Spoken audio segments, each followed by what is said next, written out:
Hey guys, welcome to my channel. इस video में हम जानेंगे कि मार्जिन ट्रेडिंग फैसिलिटी क्या होती है और उसका यूज़ हम कैसे कर पाते हैं और किसी भी ब्रोकर के ऊपर जब हम जाते हैं तो उसका हम यूज़ कैसे कर सकते हैं एमटीएफ का। ठीक है, तो ये धन का प्लेटफॉर्म है। जब हम धन का प्लेटफॉर्म ओपन करेंगे तो ऐसा इंटरफेस आएगा। उसके बाद हम चले जाएंगे अपनी वॉच लिस्ट के ऊपर। ठीक है, वॉच लिस्ट के ऊपर चले गए, उसके बाद हम देखेंगे कि हमारे कोई भी स्टॉक हैं। जैसे हम इसमें अब जाते हैं एंजल वन में हम इन्वेस्ट करना चाहते हैं। कौन सा? एमटीएफ से। ठीक है, मार्जिन ट्रेडिंग फैसिलिटी का। तो जब हम इसके ऊपर सिंपल चले जाएंगे, जैसे हम नॉर्मल इन्वेस्टिंग करते हैं हम उसी तरीके से चले जाएंगे। उसके बाद हम इसके ऊपर चले गए, उसके ऊपर हम बाय के ऊपर क्लिक कर देंगे। ठीक है, अब इसमें ये तीन आते हैं। ठीक है, एक ट्रेडिंग आता है, एक पे लेटर आता है और एक इन्वेस्टिंग आता है। अगर हम ट्रेडिंग करना चाहते हैं, मतलब एक ही दिन में 3:30 बजे से पहले हम इसको बेच देना चाहते हैं, या एक अगर हम इसकी जगह ऑप्शन होगा कि हम एक्सपायरी तक हम इसका जो किसी भी ऑप्शन को हम एक्सपायरी एक्सपायरी तक रखना चाहते हैं, उस दिन बेचना चाहते हैं, तो उसके लिए हम ट्रेडिंग करेंगे। ठीक है, जब हम ट्रेडिंग करना चाहते हैं, एक लॉट है इसका। ठीक है, ट्रेडिंग का, तो इसके लिए हम कितना पैसा देना पड़ रहा है हमको?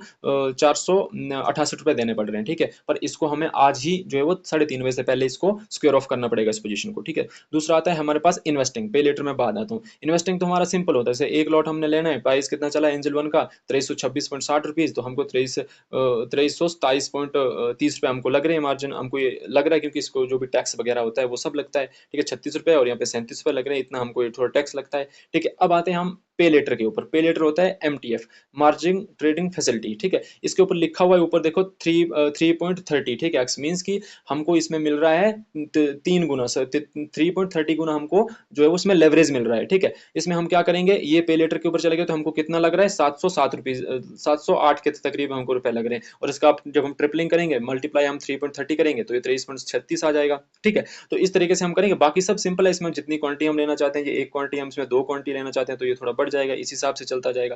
दूसरा, हम मार्केट पे लेना चाहते हैं, लिमिट के ऊपर लेना चाहते हैं, ट्रिगर सुपर, ये तो हमको पता ही है। ठीक है, ये मैंने एक और वीडियो में सब कुछ बताया कि हम कैसे कैसे ऑर्डर जो है प्लेस करते हैं। ठीक है, सोचो हम अभी मार्केट के ऊपर लेना चाहते हैं। ठीक है, ये सब आ गया, इंस्टेंट बाय करेंगे तो हो जाएगा। ठीक है, ये हो गया हमारा एमटीएफ। अब ये एमटीएफ जो है मार्जिन ट्रेडिंग फैसिलिटी हर शेयर के ऊपर अवेलेबल नहीं होता है। जैसे एंजल वन है, इसके ऊपर यहाँ पे एमटीएफ 3.30 लिखा हुआ है। अब हम किसी और शेयर के ऊपर जाते हैं, जैसे हम वापस जाते हैं और एक और यहाँ पे कहते हैं जीजी इंजीनियरिंग का करते हैं। रुको, जीजी इंजीनियरिंग, जो छोटे छोटे शेयर होते हैं उनके ऊपर ये नहीं मिलता है इंजीनियरिंग। रुको, जी जी इंजीनियरिंग का। ठीक है, इसके ऊपर देखो, ऊपर जो एमटीएफ है वो नहीं लिखा हुआ है। जब हम इसको बाय करने भी जाएंगे तो ट्रेडिंग और इन्वेस्टिंग, सिर्फ इसके ऊपर दो ही ऑप्शन आ रहे हैं। अगर ये दो ही ऑप्शन आ रहे हैं तो इसका मतलब ये है कि इसके ऊपर जो है वो मार्जिन ट्रेडिंग फैसिलिटी अवेलेबल नहीं है। ठीक है, इसके लिए कुछ सेबी के रूल्स भी होते हैं और ये छोटे शेयर होते हैं तो छोटे शेयरों में ये सब जो है वो उपलब्ध नहीं होता है। अब हम वापस अपने एंजल वन के ऊपर जाते हैं। ठीक है, एंजल वन के ऊपर आपको मैं समझाता हूँ। ये एंजल वन है। ठीक है, इसके ऊपर क्या होता है, यहाँ पे दिया होता है। ठीक है जी, अगर एमटीएफ अवेलेबल है या नहीं है, तो इसके ऊपर बाय कर दिया हमने, एमटीएफ के ऊपर आ गए हम। ठीक है, पे लेटर के ऊपर आ गए, ये सब होगा।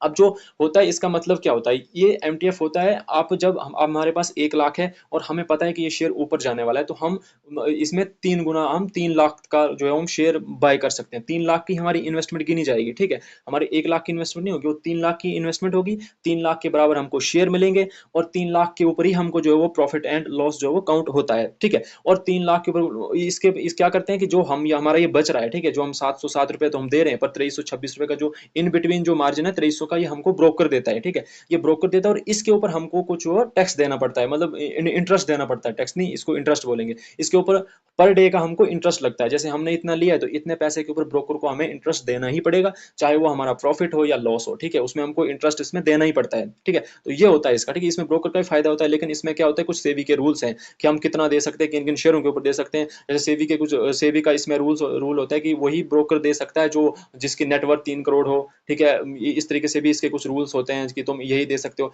बाकी इसमें ये देखना होता है कि होता क्या है, ये लॉन्ग टर्म इन्वेस्टिंग के लिए होता है। हम कितने दिन भी इसको रख सकते हैं, लेकिन उसके ऊपर हमको इंटरेस्ट देना पड़ता है। और हम इसको सेम डे में भी सेल कर सकते हैं, लेकिन जब हम इसको सेम डे में सेल करेंगे तो उसका जो हमारा पैसा होता है, जो हमने जैसे सेल किया, तो वो उसी दिन प्रॉफिट का जितना पैसा हो या लॉस को, वो हमको उसी दिन जो है वो अवेलेबल नहीं होता है दोबारा इन्वेस्टिंग करने के लिए, लेकिन वो सेटलमेंट के लिए जाता है। फिर सेटलमेंट के बाद ही वो हमारे जो फंड होता है उसमें शो होता है। जैसे टी प्लस वन डे होता है, मतलब आज ट्रेडिंग डे है, कल एक दिन होगा तो कल वो सारी सेटलमेंट हो जाएगी। ठीक है, एक ये होता है, हम जब हम सेल करते हैं। बाकी पे लेटर में जब हम इसको पे करेंगे, यहाँ पे हम इंस्टेंट बाय करेंगे, अभी तो मार्केट ऑफ है, तो हमको एक ओटीपी आता है। ठीक है, ये एकदम से नॉर्मल बाय नहीं हो जाता। जैसे हम बाय करने इंस्टेंट बाय के ऊपर जाएंगे तो हमको एक ओटीपी आएगा, ओटीपी हमको भरना पड़ेगा। यहाँ पे हमको बाय करेंगे, फिर हमको एक ओटीपी आएगा, ओटीपी का ऑप्शन आएगा, हम इसको भरेंगे तब जाके वो हमारा इनिशिएट होगा सेलिंग। क्योंकि उसमें कुछ प्लेज होता है ना, कि जैसे हम इतना इतना दे रहे हैं, जो ये ब्रोकर के लिए होता है कि भाई अगर आपका जो ये पे 1 लाख रुपए अगर आपका लॉस जो 1 लाख से ज़्यादा हो जाता है और आपके पास उतना बैकअप में फंड नहीं है, तो ब्रोकर जो है खुद से आपके शेयर को बेच भी सकता है, ठीक है? ये अथॉरिटी लेने के लिए, ये सेबी का रूल है, ये अथॉरिटी लेने के लिए हमारे हमसे एक मतलब एक तरह की एनओसी ली जाती है कि ठीक है भाई, अगर मेरे पास कुछ नहीं बचा होगा, मेरा पैसा ज़्यादा लॉस हो गया होगा, तो आप जो भी हमारे मेरे शेयर्स हैं, आप उनको बेच सकते हो। खुद से ब्रोकर उनको लिक्विडेट कर सकता है, उसके ऊपर आप कोई ऑप्शन नहीं कर सकते हैं। तो इसका थोड़ा ये थोड़ा डिफरेंट रहता है कि जब हम जाते हैं, तो हमको एक काम ये होता है कि हमको एक ओटीपी भरना पड़ता है। सेल टाइम में सेम होता है, हम उसको सेल कर देते हैं, सेल तो वो हो जाता है जैसा हम नॉर्मल सेल करते हैं, लेकिन फिर उसको हम उस पैसे को एकदम से जो है यूज़ नहीं कर पाते हैं। जैसे नॉर्मली होता है, जैसे अगर हमने सेम डे तो कर दिया, लेकिन कल परसों जैसे हम जब भी हम शेयर को सेल करते हैं T+1 डे से पहले, ठीक है, जब तक सेटलमेंट ना हो, तो वो पैसा हमको भी नहीं आता, फिर हमको सेटलमेंट के बाद ही वो नॉर्मल का इन्वेस्टिंग का पैसा भी आता है, ठीक है।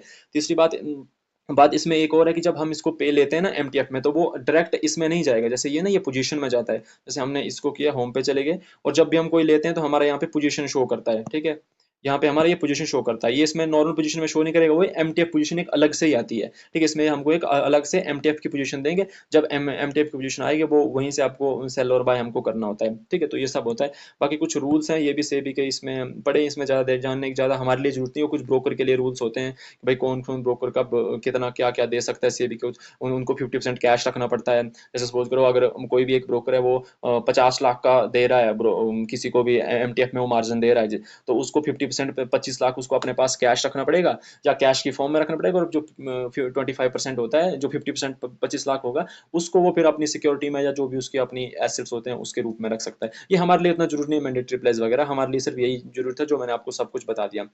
तो अगर आपको वीडियो अच्छी लगी तो इसे लाइक शेयर और सब्सक्राइब, हमारे चैनल को सब्सक्राइब कर देना। आने वाले टाइम में अगर किसी और टॉपिक के ऊपर आप वीडियो चाहते हो तो कमेंट में इसको जरूर बताना। धन्यवाद।